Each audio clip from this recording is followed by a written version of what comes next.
Assalomu alaykum hurmatli talabalar. Bugungi psixologiya darsimizda birinchi mavzuyimiz psixologiya fanining predmeti va rivojlanish tarixi haqida sizlar bilan muhokama qilamiz. Demak, psixologiya fanining predmetiga rejalarida psixologiya haqida tushuncha, psixologiya fanining fan sifatida shakllanishi asosiy maqsad sifatida yotadi. Demak, psixologiya fanining predmeti shaxsning psixikasi va uning psixologik xususiyatlarini tashkil qiladi. Asosan uning namoyon bo'lish shakllari quyidagicha keyingi jadvallarimizda ko'rib chiqishimiz mumkin. Asosan biz hozir psixologiya so'ziga ta'rif beradigan bo'lsak, psixologiya so'zi yunoncha, ya'ni psixe ruh jon, logos ta'limot fan degan ma'nolarni anglatadi. Ya'ni psixologiya ruhiyatni o'rganuvchi fan, ruhshunoslik fani sifatida talqin qilinadi. Psixologiya o'zi fan sifatida esa psixologik faktlar, psixologik ularning qonuniyatlari va mexanizmlarini o'rganuvchi fan sifatida bu yerda talqin qilinadi. Psixikaning namoyon bo'lish jarayonlari, ya'ni quyidagicha ular o'z ichiga oladi, ya'ni bilish faoliyatlari, bilish jarayonlari, shaxsning hissiy va irodaviy sohalari, shaxsning individual psixologik xususiyatlarini o'z ichiga oladi. Biz ko'rishimiz mumkin, bilish faoliyatlarida diqqat, nutq faoliyatini yoki bilish jarayonlarida sezgi, idrok, xotira, xayol, tafakkurni yoki shaxsning hissiy irodaviy sohalarida hissiyot va irodani yoki shaxsning individual psixologik xususiyatlarida temperament, xarakter, qobiliyatni ko'rishimiz mumkin. Har bir olimlar mana shu psixik faoliyatning yuzaga chiqish namoyon bo'lish shakllarini quyidagicha ifodalangan. Mana keyingi jadvalimizda asosan masalan Gamezonning fikricha masalan unda mana psixikaning paydo bo'lishi yoki namoyon bo'lish shakllari quyidagi 3 bosqichda ko'rishimiz mumkin. Ya'ni jarayonlar, holatlar va shaxs individual xususiyatlari asosida ko'rishimiz mumkin. Masalan, bilish jarayonida sezgi, idrok, xotira, xayol, nutq, diqqat bu yerda umumiy birlashtirgan holatda.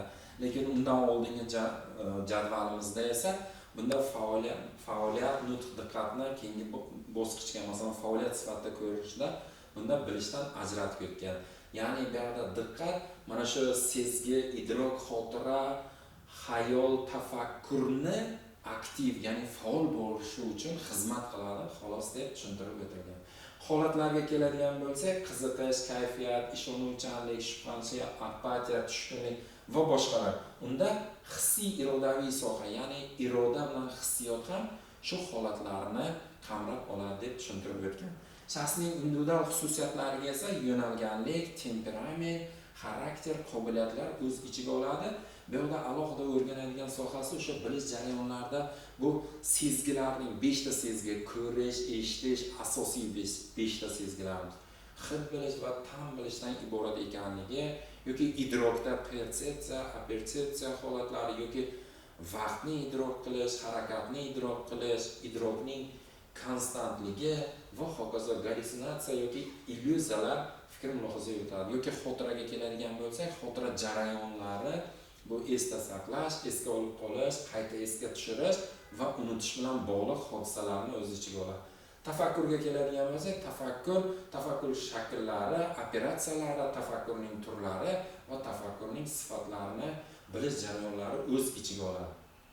Holatlarda o'sha iroda bilan bog'liq hodisalar, ya'ni irodaning turlari, ya'ni sabr, toqat, bardosh, chidam, matonat va hokazolar maqsadga erishishda irodaning sifatlari ko'rib chiqiladi.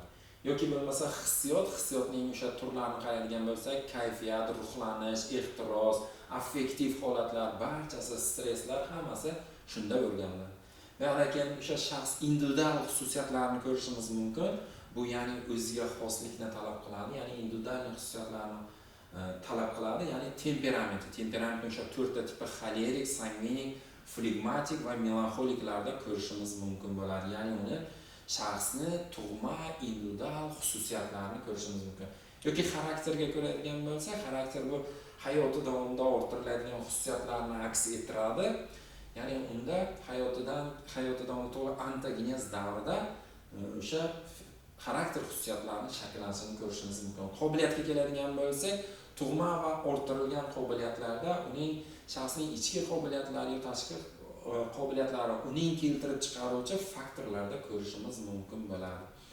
Keyingi jadvalimizda demak bu psixikaning namoyon bo'lishi, psixika deganda har bir olimlar o'z fikrlarini, qarashlarini o'rgangan, ya'ni qadimdan boshlab o'rgangan, lekin bizda mana yangicha, ya'ni mana Davletjon fikricha psixika deganda oliy darajadagi materiyaning, ya'ni miyaning xususiyati tushunilib, u obyektiv borliqni aks ettirishda namoyon bo'ladi deb aytib o'tgan. Ya'ni unda subyektiv faoliyat ma'lum bir maqsad asosida yo'naltiriladi hamda xulq-atvor negizida shakllanadi deb aytib o'tgan. Undan keyin Vasila Karimova professor, ya'ni uning fikricha psixika inson ruhiyatining shunday holatki, u tashqi olamni, ya'ni ichki ruhiy olamni ongli tarzda aks ettirishi bilan, ya'ni bilishimiz, anglashimizga yotadi deb aytib o'tgan. Keyingi jadvalimizda, ya'ni o'sha aks ettirish jarayonining namoyon bo'lishi, ifodalanishi, ya'ni psixikaning asosiy xususiyati hisoblanadi. Birinchi o'sha asosiy xususiyatlarda aks ettirish, ikkinchisi esa xulq va faoliyat nazorati ostida bo'ladi deb ta'kidlab o'tishgan.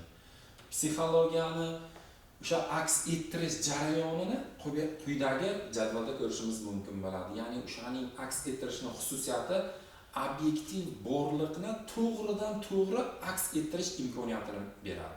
Ya'ni borligicha qabul qilish imkoniyatini beradi.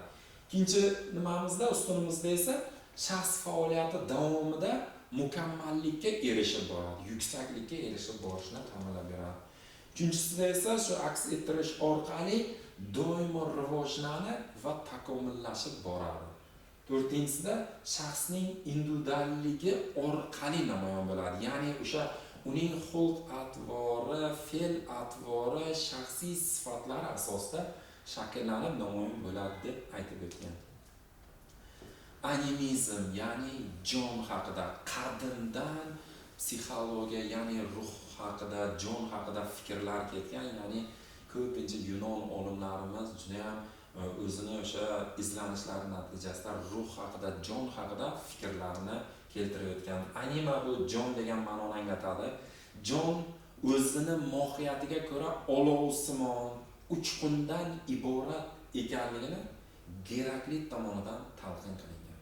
Ya'ni u uchqun, juda ham kichkina zarra uchqun, olovsimon uchqundan iborat deydi. U tanaga kiradida va butun tanani tebrantiradi deb asoslashga harakat qilgan. Undan keyin yoki mana Demokrit ko'radigan bo'lsak, u olovsimon atomdan iborat ekanligini Demokrit tomonidan ta'kidlangan. Ya'ni atom kichkina zarra inson tanasida mavjud bo'ladi va butun tanani tebrantiradi degan fikrlarni, g'oyalarni ilgari surgan bo'ladi. Ya'ni yana bir shunaqa ma'lumotlar borki, o'sha davr uchun xos bo'lgan, o'sha davr uchun, lekin bu o'z isbotini topmagan. Ya'ni masalan, ikkita qon tomiri bor, vena bilan arteriya aya havo, terio tashiyman degani, o'sha arteriya qon tomirlarning ichi bo'shliqdan iborat deydi, ruh o'shani ichida deydi. Biror bir faoliyat bo'ladigan bo'lsa, ruh o'sha joyda hozir va nozir degan fikrlarni aytib o'tgan. Platon juda ham mana shu ruh haqida, inson ruhi, kamolot haqida juda ham ko'p fikrlarni o'z nimalarida, ta'limotlarida ko'rsatib o'tgan. Bu ideyalar tug'ma bo'ladigan degan fikrni ilgari surgan, lekin bunda ruh 3 qismga bo'linadi degan g'oyani ilgari surgan. Ya'ni 3 qismda bo'linadi, u bosh qismida, ko'krak qismida va qorin qismida joylashgan deb aytib o'tgan.